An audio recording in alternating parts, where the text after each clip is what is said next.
8 million stories to tell. 8 million stories to tell.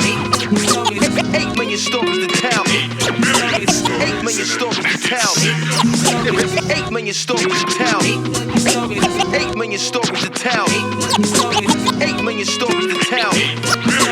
8 million stories to tell. Er zijn 10 dus verhalen in West-Vlaanderen en dit is er maar één. Het verhaal van de baby die blijft schreeuwen. Er zijn 10 dus verhalen in West-Vlaanderen en dit is er maar één. Het verhaal van de baby die blijft schreeuwen. Sarah zit er hele deuren, ze krakt. Ze slaapt om maandlange max 3 uur per nacht. Vorig jaar was ze zwanger, het was de max. Maar dat er dromen nachtmerrie ging worden als ze niet gillen verwacht. Haar zoontje ligt vast neus voor tot s'avonds laten blijten. En er zijn niet veel meisjes in de omgeving die kunnen hebben. Hij wordt alleen rustig bij zijn mama, dat is die feiten. Moeten nog ligt hij de meeste dit te krijgen. Ze kan het niet meer aan. Ze werd de 5 of 7 in de bank en dan nog 2 andere kids in haar troost de liefde verlangt. Maar ze zit al eventjes zonder. Haar vent probeert te haten, maar het chronisch slaapgebrek doet haar motivatie verdwijnen.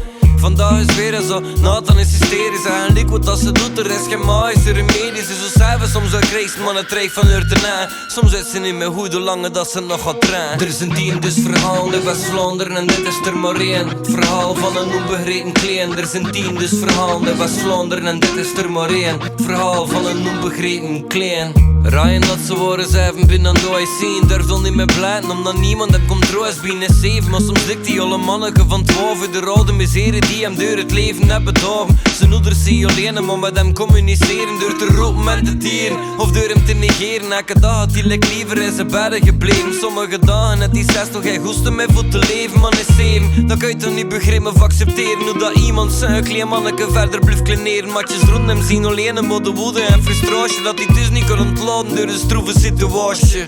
De meeste pijn zegt dat hij het overdrift. Maar je ziet het zeer, hij eventjes recht in zijn ogen kijkt. Nu weet niet meer wat te doen of voor hem dat ze hem niet begrepen. Dus die blijft ze worden 700 druin en ontwee. 8 million stories to tell. 8 million stories to tell. 8 million stories to tell. 8 million stories to tell. Er zijn 10 dus verhalen in West-Vlaanderen en dit is er maar één. Het verhaal van een tiener op de been. Er zijn 10 dus verhalen in West-Vlaanderen en dit is er maar één. Het verhaal van een tiener op de been. Thomas maakt niet op een maand en zit vaker op zijn zeven. Dus spendeert ze tijd met diepe in het internet te duiven. De verlikt hem met de meisje dat hij ziet op social media. En voelt hem zo onzeker en nog nooit zijn echte lief had. Elke morgen stort hij lange in de speel, pijzend dat hij niet genoeg is. Zijn zelfbeeld is beneveld, iedereen is zijn omgeving ligt gelukkig en tevreden. Zelf pijst hij soms al zelfmoord en niet te moeten leven.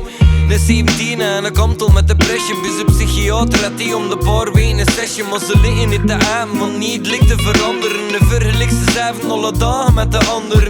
En niemand ziet het wanneer je het goed verborgen laat ze dat hij wil. Dus iemand die voor hem ze moeten zorgen wanneer pijst dat dit niet waard is. Dus blijft hij ermee zitten elke dag gewoon wachten op het moment dat hij gaat pit. Er zijn 10 dus verhalen in West-Vlaanderen en dit zijn er maar 3. Verhaal zo van iedereen kan zien. Er zijn 10 dus verhalen in West-Vlaanderen en dit zijn er maar 3. Verhaal van iedereen van ik en Guy. Er zijn 10 dus verhalen in West-Vlaanderen, dit zijn er maar 3. Verhaal zo van iedereen kan zien. Er zijn 10 dus verhalen in West-Vlaanderen en dit zijn er maar 3. Verhaal van iedereen van ik en Guy.